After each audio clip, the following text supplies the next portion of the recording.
Hello everyone, hope you're doing well. Today it's time to talk about some planned economy changes which are going to be coming to the game soon. Most of them are focusing around Silver Lions and not around stuff such as research, but there are a few changes in regard to that. And it seems like these changes have been made in response to a few issues that have been caused in the last few weeks, especially when it comes to specific event vehicles. So as you can see, repair cost reduction for non-premium event vehicles. Non-premium vehicles that are obtained during our special in-game events differ from linear vehicles in the way you achieve it and unique status, but doesn't offer any economic advantage over them, which in some ways spoils the joy of gaining and owning these vehicles. Now, all special event non-premium vehicles receive reduced repair costs, but continue without the additional income bonuses. So basically, they're reducing a lot of the non-premium event vehicles. This includes stuff like the F11 Tiger, the VT12, stuff such as the Mexus, the C2A1, which came out a little bit ago. One thing I haven't been able to work out though is if this affects squadron vehicles, because obviously in here, they do talk about the fact that these are found in a, these vehicles are a non-linear way of achieving them. But my guess is this doesn't affect squadron vehicles because of that fact. They've also changed some other stuff, or going to change some other stuff, I should say. Reward changes for aircraft in tank arcade battles. During every tank AV session, there is intense aerial combat, but most of the aircraft are little or no threat for most ground vehicles. The SBAA combat role is to cover friendlies from attack from above, but at the moment, the reward that the SBAA receives doesn't count the real threat of the aerial target for the teammates. As a result, players in SBAGs do not have any reward for their immediate combat task. Also, destroying aerial targets gives more income to the player than killing ground targets, being a far easier and safer task at the same time. We decided to reduce the reward for downing or damaging air targets without mounted weapons by 60%, and with mounted weapons reduced by 20%. We also have reduced the repair costs for anti-aircraft vehicles. So, if you didn't know, there are a few AA vehicles in the game which have ridiculous arcade repair costs.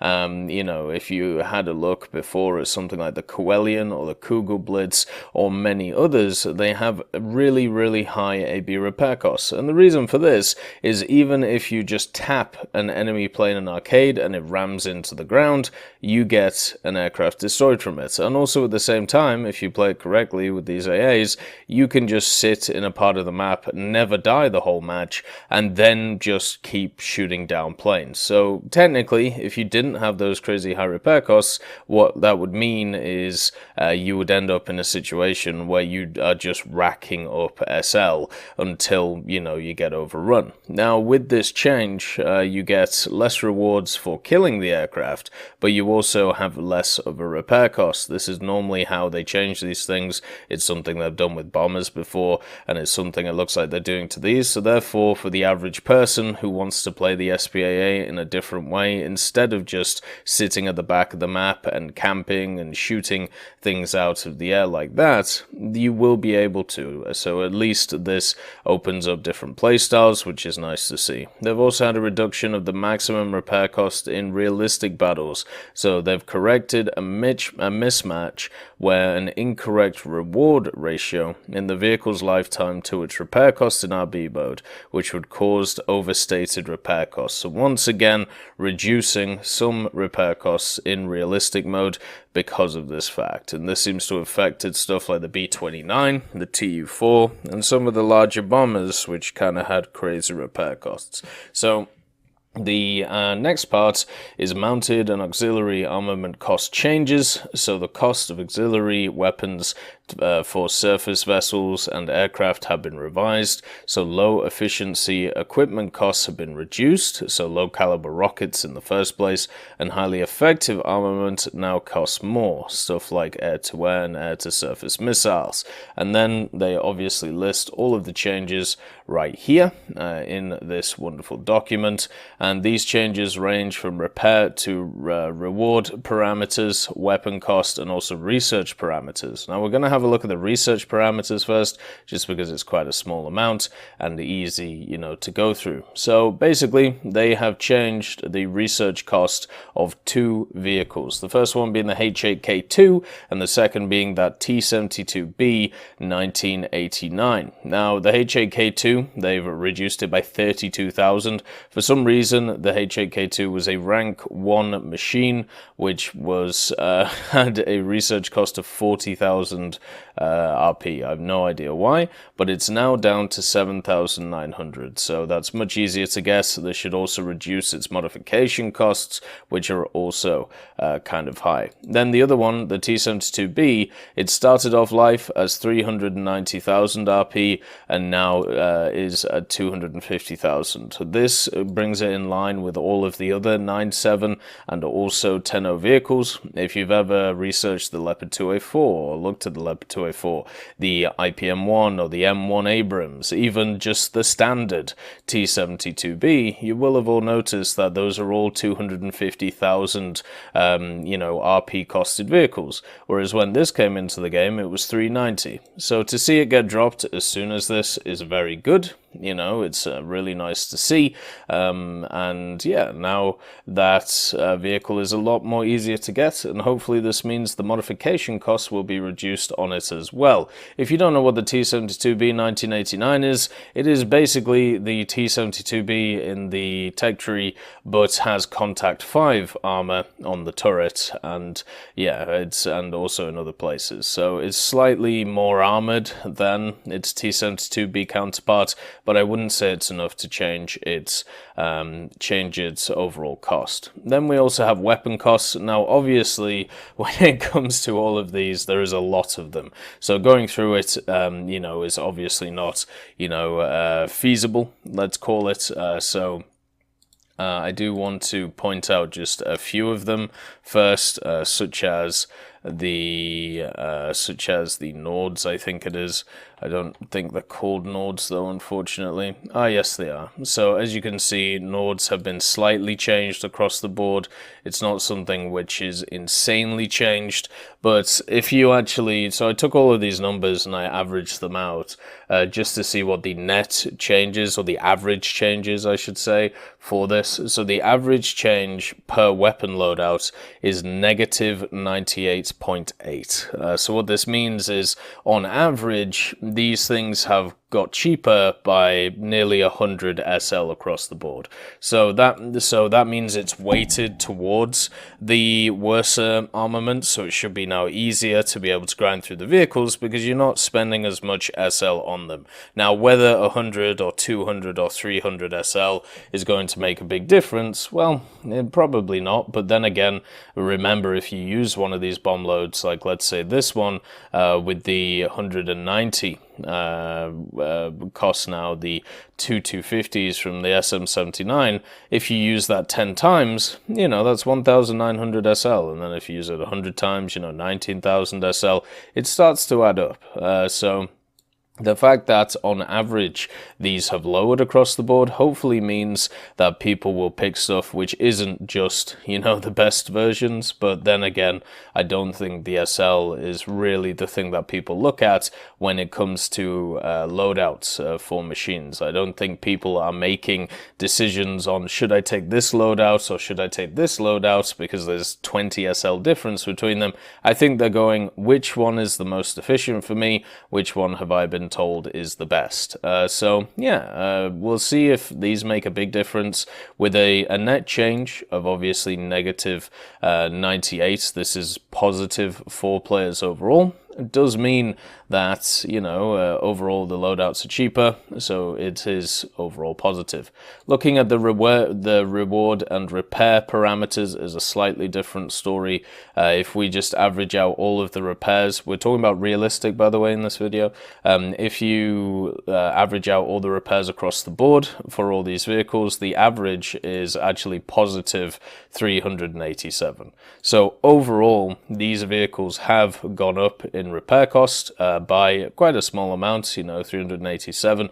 I will say that that is obviously an average. You know, please don't think that all of the vehicles have just gone up by about 400. No, that's definitely not the case. There have been quite a lot of them have been reduced. There have been quite a few that have been increased. You know, it is just kind of like that. We're just looking at ballpark figures. The next part as well is I took into account the reward multipliers, because normally what happens is they reduce repair costs, but also at the same time reduce the reward modifiers. So therefore, the repair cost change doesn't actually mean anything, because now you've just, you know, reduced the amount that you can gain anyway. The actual average for the reward modifiers is 0 across the board.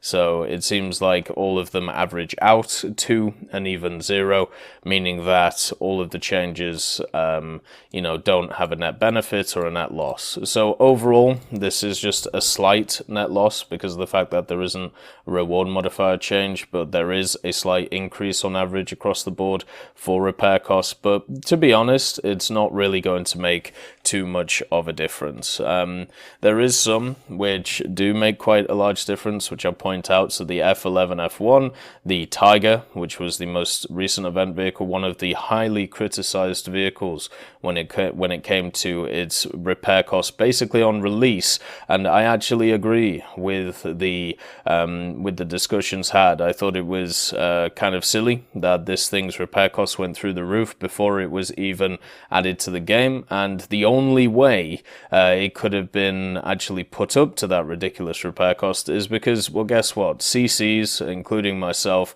were given early access to some of these machines, such as the C2A1 and the Tiger, and, well, guess what? A ton of people played it a lot.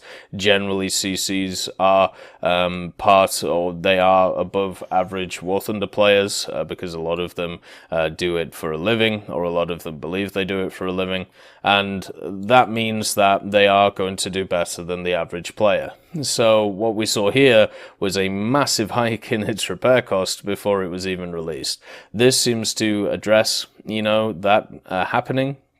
And now it's down to 18,000 stock, so down by 8,000. It's still quite a high repair cost, if I'm honest with you, but it is obviously a lot less than before, which is nice. I still think the Tiger needs to go up in BR personally. I think it's a 9.3 vehicle without a shadow of the doubt, even maybe a higher vehicle, but 9.3 definitely so. So yeah, it's one of those machines that has been reduced, so therefore should be easier to play, but at the same time, it's still 18k, like it's still quite expensive. The C2A1 has been halved in repair price, so it's down to 5,000 stock now, so that should make it a lot easier to play. It should make it a vehicle which is a lot easier to spade for people, which is really good. And also the VT12 as well has even gone down in repair costs. So overall, it seems like they have stuck true to their word for these event vehicles. They are going down, which is nice. And then if you have a look at some other parts, because generally when it comes to repair costs, at least for me, there aren't that many which actually matter. Like there is no repair cost in the game, at least for me personally, that